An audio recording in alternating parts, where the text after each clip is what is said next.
Aussi, sur le fondement de l'article 49, alinéa 3 de la Constitution, j'engage la responsabilité de mon gouvernement sur l'ensemble du projet de loi de programmation des finances publiques. C'est pourquoi, sur le fondement de l'article 49, alinéa 3 de la Constitution, j'engage la responsabilité du gouvernement, de mon gouvernement, sur l'ensemble du projet de loi de financement de la sécurité sociale pour 2025.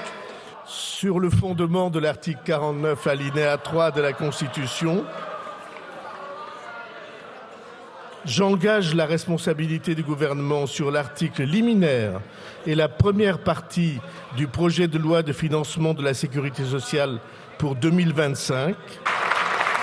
Article 49, alinéa 3. À croire que les gouvernements français sous Emmanuel Macron n'ont que ce mot à la bouche. Cette fois-ci encore, le vote du budget 2025 ne dérogera pas à la règle. François Bayrou a choisi le passage en force. Hier, à l'Assemblée nationale française, il n'y avait pas de place au suspense sur l'éventualité d'un vote en faveur du budget, car loin de faire l'unanimité, le budget Bayrou divise l'hémicycle et les points de divergence entre groupes parlementaires ne font que s'accentuer. Une large frange du nouveau Front populaire, sorti vainqueur des dernières législatives, entend une nouvelle fois censurer le gouvernement. Que la proposition de François Bayrou n'est clairement pas à la hauteur des besoins.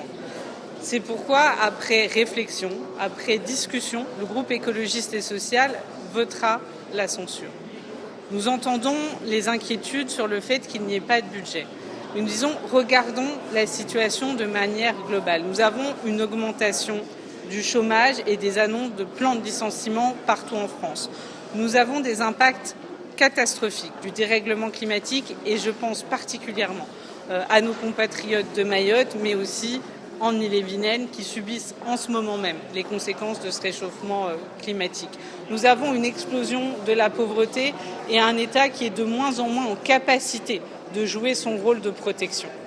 Et pour tout ça, nous refusons cette idée qu'il ne pourrait pas y avoir de débat démocratique sur le budget. Le Parti socialiste a quant à lui choisi de ne pas s'associer à l'initiative de ses partenaires politiques et invoque ce qu'il appelle le choix de la responsabilité. Cependant, nous faisons le choix de la responsabilité qui est de ne pas prendre le risque de priver la nation d'un budget indispensable à la continuité de l'action publique et plongeant dans l'incertitude des pans entiers de l'économie et du fonctionnement de nos administrations. Et donc nous confirmerons évidemment cette position lors du débat demain sur la motion de censure, mais de façon à bien confirmer notre opposition au gouvernement Bayrou, nous déposerons dès que le processus budgétaire sera abouti une motion de censure. La décision importante, c'est est-ce qu'il y aura censure du gouvernement ou pas de notre part.